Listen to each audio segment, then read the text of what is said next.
Hi, this is Farooq Chauhan from digital acres. आजकल लोगों को बहुत कंसर्न है कि रियल एस्टेट मार्केट की क्या सिचुएशन है इस टाइम पे। कुछ इन्वेस्टर्स काफी सोच रहे हैं इस बारे में कि हम इन्वेस्ट करें या ना करें।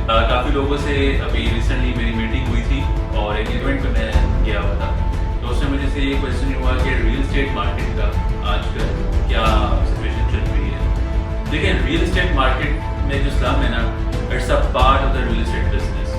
कोई भी गवर्नमेंट आती है, जब गवर्नमेंट स्विच होने लगती है या इंटरिम गवर्नमेंट आती है, तो रियल एस्टेट मार्केट में हमेशा स्लम आता है। और ये अब से नहीं आ रहा, ये काफ़ी पहले से आ रहा है। तो अगर हम बात करें 2005 की, तो जब जनरल मुशर्रफ की गवर्नमेंट थी, तो उस टाइम रियल एस्टेट मार्केट में थोड़ा सा स्लम था। बट आज तक उस तरह का जो पीक था रियल एस्टेट में, वो आज तक नहीं आया। जनरल मुशर्रफ के टाइम पे रियल एस्टेट मार्केट बहुत बूम पे गई थी। उसके बाद जब पीपल्स पार्टी की 2008 में, उस टाइम थोड़ा सा स्टक हुआ था रियल एस्टेट बिजनेस और उस पर थोड़ा स्लम आया था। बट उसके बाद भी फिर रियल एस्टेट बिजनेस जो था वो काफ़ी पीक पे चला गया था। उस टाइम का रीज़न ये लोग पूछेंगे कि उस टाइम इस तरह था, आज क्यों इस तरह से है। उसकी एक बड़ी स्पेसिफिक रीज़न है कि उस टाइम टैक्सेशन जो थी और जो एक्सपेंसेस थे ट्रांसफर के जो हमें पड़ते थे रजिस्ट्री के, वो बहुत कम थे। और टैक्सेशन भी प्रॉपर इतनी कोई नहीं थी। लोग टैक्स भी इतना फाइल नहीं करते थे क्योंकि प्रॉपर एक मैकेनिज्म और सिस्टम नहीं था FBR का। तो इस वजह से लोग अपना ब्लैक मनी भी और वाइट मनी दोनों मार्केट में लेके आते थे, तो रियल एस्टेट मार्केट बूम पे जाती थी। उसके बाद जो गवर्नमेंट आई है PMLN की 2014 में, उस टाइम ये हुआ था कि रियल एस्टेट मार्केट फिर स्लम आया था। मैं आपको यही बताया था पीछे भी कि जब स्विच होती है या इंटरिम गवर्नमेंट आती है, तो रियल एस्टेट मार्केट हमेशा नीचे ही आती है। क्योंकि जो रियल एस्टेट मार्केट है ये कम्प्लीटली एसोसिएट है गवर्नमेंट के साथ। आपकी पॉलिटिकल इंस्टेबिलिटी होगी, इकोनॉमिक इंस्टेबिलिटी होगी, तो रियल एस्टेट मार्केट जो है हमेशा नीचे ही आएगी। आपकी गवर्नमेंट अच्छी होगी, पॉलिसीज अच्छी होंगी, तो रियल एस्टेट मार्केट में हमेशा बूम आएगा। और उसकी एक रीज़न ये है कि मार्केट में जो इन्वेस्टर्स हैं और जो हमारे एक कॉर्पोरेट क्लाइंट्स हैं, उनको एक ट्रस्ट होता है गवर्नमेंट के ऊपर। अगर उनको लगता है कि गवर्नमेंट जो है बहुत अच्छा परफॉर्म करे, तो वो मार्केट में आएंगे और इन्वेस्ट करेंगे। और अगर उनको लगता है कि आगे सिचुएशन जो है वो खराब है, इन्फ्लेशन ऊपर जा रही है जैसे आजकल है, तो वो मार्केट पर ट्रस्ट नहीं करते, रियल एस्टेट में इन्वेस्ट करना छोड़ देते हैं। इसी तरह 2014 में जब PMLN की गवर्नमेंट आई, तो उसके बाद मार्केट सही थी बट स्लो हो गई थी। जो रियल एस्टेट मार्केट असल जो क्रैश हुई थी वो PMLN की गवर्नमेंट में हुई थी, और वो था 2016 जब एक पॉलिसी आई थी, वो DC रेट की, तो इन्होंने इंक्रीज कर दिया था और एक 10 रुपये एक अमाउंट वैल्यू असाइन कर दी थी प्लॉट से। उस वक्त DHA के अंदर 300+ रियल एस्टेट कंपनीज बंद हो गई थी और लोगों ने अपने ऑफिसेज जो है, काफ़ी रियल एस्टेट कंसल्टेंट्स ने अपने ऑफिसेज मर्ज कर दिए। और कुछ ऐसे थे कि जिन्होंने एक ही फ्लोर के ऊपर 3 ऑफिस में आ गए थे। तो उस वक्त मार्केट कम्प्लीटली क्रैश थी, लेकिन उसको थोड़ा सा टाइम लगा था। वो आज तक उसका हम जो है वो सर्वाइव कर रहे हैं। 2018 की बात करते हैं, तो 2018 में जब PTI की गवर्नमेंट आई, तो उस वक्त मार्केट भी बहुत स्टेबल थी और उससे भी स्लम था। मार्केट कोई इतनी अच्छी नहीं थी। शुरू में टैक्सेशन पे बहुत इश्यूज आए थे। दूसरा कोई SPR का था, NAB का था, कि जो भी इन्वेस्टर था, डेवलपर था, उसको NAB या गवर्नमेंट के जो डिपार्टमेंट्स हैं उनको ले जाते थे।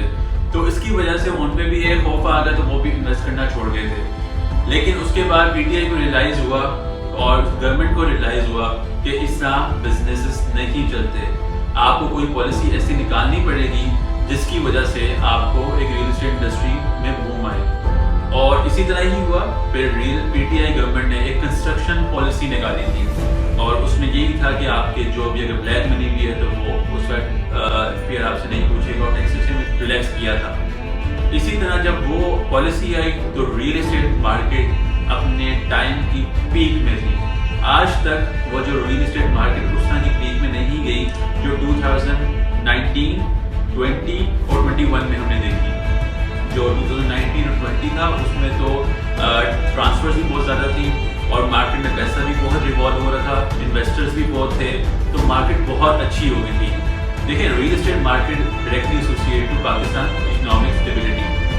पाकिस्तान की इकोनॉमिक में भी जो कंस्ट्रक्शन है वो बहुत रोल प्ले करती है। ہمارے انفارچونیٹلی کچھ ایسے بزنسز تو ہیں نہیں, کوئی ہمارے ایسے اسٹاکس تو نہیں ہیں, یا کوئی ملٹی نیشنل کمپنیز تو نہیں جس پہ لوگوں کو یا انویسٹرس کو پیسہ انویسٹ کرنا چاہیے, تو ہے بھی نہیں, تو انہوں نے انویسٹ کہاں کرنا. تو ریئل اسٹیٹ ایک انڈسٹری بچتی ہے جس میں لوگ اب کہتے ہیں کہ ہمارا جو پروفٹ ہے وہ ہم ادھر انویسٹ کریں تاکہ ہم سے proper ROI return on investment اچھا ہمیں گین ملے.